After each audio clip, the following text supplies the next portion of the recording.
Hello, everybody, and welcome to your daily lighting critique. Happy Monday to all of you. I am flying solo this morning or this afternoon. If anyone hops in, we will make sure to get them involved. But it's a light morning, just a couple of submissions for today. We have Rachel with her update for the toucan image, and Cleber with his first submission of a render for his first Arnold animation. So this is a really lovely little animated shot that's in our that's accessible only to our students. It's one of our collaboration pieces. You can see that you can see in this one that we've got the render cubes, like those little blocks going on in there. So it's still, this looks like a screenshot from an IP render. Totally fine. We'll accept anything. I always say I'm like Ron Burgundy with a teleprompter. You throw it up here, I'll critique it. So whatever you got, I'll do. Okay, so two things out of the gate. Number one is it's really difficult to fully critique, and like when you have a black background like this, anytime you're lighting over black, it just makes it hard because then it like all of a sudden these rim lights on the edge become out of place, and you and you can't quite get the idea.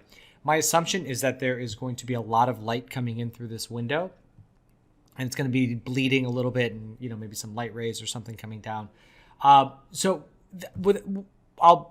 my grain of salt. I'll assume that's the case. So a couple things that I would consider with this.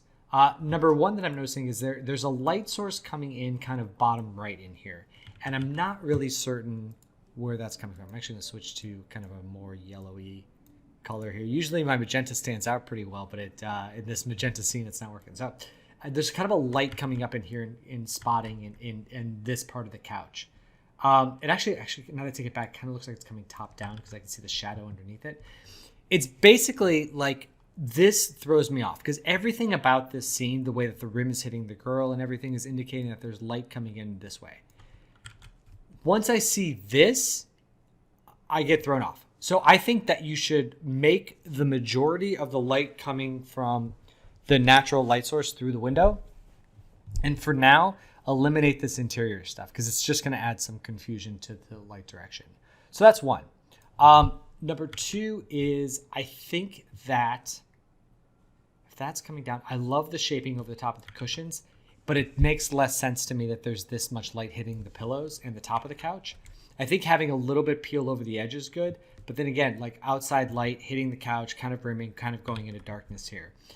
The other thing that's causing is that now this wall back behind her is standing out a little more, and it's going to be more difficult to get her to separate from it. So my thought with it would be to make it a little bit darker, because again, light coming in here, there's some bounce light happening, especially down to the bottom coming up, but this area should actually get a little bit darker, and I would, because this looks like a little bit of a telephoto lens, I would also put that out of focus a little bit because that'll help keep the read on the girl. In terms of the lighting on the character itself, I think the base shaping is really good. I would eliminate or reduce the amount of rim that's happening on the back of her hair because now it kind of feels like it's like I like it here because it connects better with this, and then up around the top, it's fine. I guess it's fine that there's a little bit. It just feels really, really strong. Coming through because again the light wouldn't cut through the couch and like we wouldn't be seeing that much there. Her skin tone could be warmed up a little bit. She feels a little bit blue, and I think that we could push the warm values in her. Again, this is more along the lines of, let me just see if I can do an object select here. This is more along the lines of the mood of the scene, which is actually works pretty well. Just grab this for now. You want to make her feel like she is that she's got more warmth, more blood in her veins, more. You want to make sure that she's doing that and kind of less falling into this less cool, almost robotic type or even sickly type state. So I would keep her warmed up a little bit, especially because she's just engulfed, surrounded by all these warm tones. But those would be my main areas of focus, right? Get a background in there, get this thing comped out, keep the light focused on coming in from the natural light source. Don't worry about this interior stuff so much, and allow some natural darkness to happen on this side of the couch and behind her, and then allow that to go out of focus a little bit too. I think that'll help out a lot. All right, next up we have Rachel. Rachel, we have your update here. So huge improvement. You've made such a nice, this is such a big, it's so nice to see progress. I love seeing the kind of, the stages, the iterations of growth on a project. I think you're in a really, I think you're coming together really well. I think the depth of field works really well. I just want to draw attention to like having this fur on top of the character's head. I'll go back to my magenta color. Like comparing that to the previous one, like just the cuteness level goes up like 300%. It is just much more adorable that you were able to nail that fur on top of the head. That's really great. I think the fur is looking better. I still think there's some opportunities for some more shaping in the fur, especially in the white.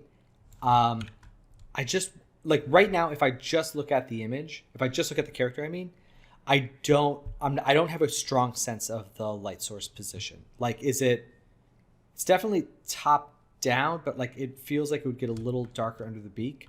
Now I pulled up Ruby, who lit this asset recently. I guess not that recently. It was probably a few months back. But I think she did a really brilliant job on this. So you can see that there's more shaping in the fur without it going too bright or too dark. The beak is getting some more shaping as we're coming down this way. And I think we could get something like that, like a little more speck on the top, and then just allow it to go a little bit, not super dark, but just like a little bit more top-down darkness, especially on these plants too. Like we've got the sun coming down on top of the leaves. Like let's see if we can't get some directionality in the shape of them as well. Additionally, a big thing with these leaves is you're hitting them really hard with the diffuse light, but we got to get some specularity on there. Big, broad leaves like this in nature have a lot of there's like a wax coating to them.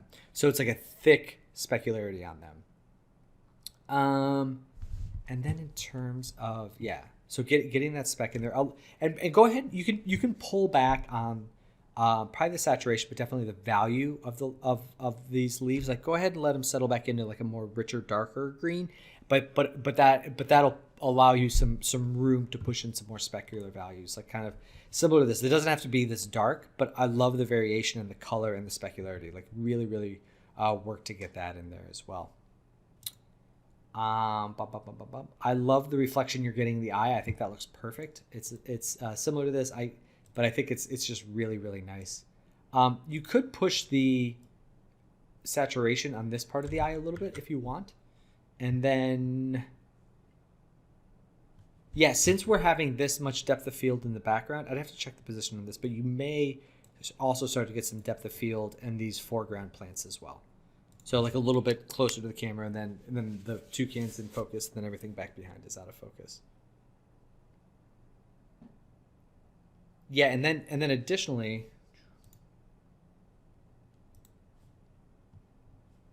in terms of like I was just talking about that lightness to darkness. We should probably just have the key light kind of hit just in here, and then allow everything down here to fall into shadow a little bit, just so that there's more of like a vignette tunnel that leads us back to the character. So just like little like I would just put a gobo or center the key light so it just doesn't hit these plants in here, and then use that specular value in there to kind of bring up the shaping and stuff, like similar to what we're seeing down here. All right, cool. Well, that is all for today, everybody. Thank you all for that are watching, for joining in on the YouTube channel, and I hope to see you all soon, and enjoy the rest of your week. All right, be good, everyone. Happy lighting.